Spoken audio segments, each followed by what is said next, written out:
Monsieur l'ambassadeur, en France, chaque année, près de 40 000 décès sont attribuables à la pollution aux particules fines et à l'oxyde d'azote. Elle serait, selon les chiffres, également responsable d'une perte d'espérance de vie de 8 mois pour les plus de 30 ans. L'été dernier, les nombreux feux de forêt en France, en Europe et un peu partout dans le monde ont généré des taux importants de particules fines dans les zones concernées. Cette situation nous invite à renforcer collectivement nos efforts en faveur d'une action climatique coordonnée. Hier, à New York, à l'occasion de la 77e session de l'Assemblée générale des Nations unies, le secrétaire général Antonio Guterres a fait un plaidoyer en faveur d'une plus grande réduction des émissions de gaz à effet de serre. À cet impératif de transition écologique vient s'ajouter le nouvel impératif de sécurisation énergétique pour plusieurs pays européens, dont la France.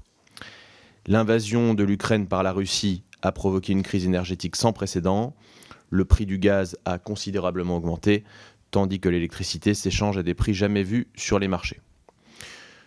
Une conviction, ce n'est qu'en accélérant la transition vers une énergie propre que nous pourrons parvenir à une sécurité énergétique durable. C'est avec une collaboration internationale efficiente que nous pourrons rendre cette transition plus rapide, moins chère et accessible à tous les pays. Dans un rapport publié hier, l'Agence internationale de l'énergie prône un calendrier commun de développement des réseaux électriques transfrontaliers pour soutenir l'échange d'énergie renouvelable. Les progrès dans le déploiement des technologies sont là. Les ventes de véhicules électriques ont doublé en 2021 et la capacité en énergie renouvelable devrait augmenter de 8%. Deux interrogations, monsieur l'ambassadeur. Comment envisagez-vous l'attitude des pays de l'OPEP à l'égard des nouveaux engagements en faveur de la transition écologique, alors même que la flambée des cours du brut apporte à ces pays des raisons d'investir dans leurs ressources pétrolières? Et autre interrogation, en tant qu'ambassadeur, vous devez vous adresser prioritairement aux États et organisations internationales.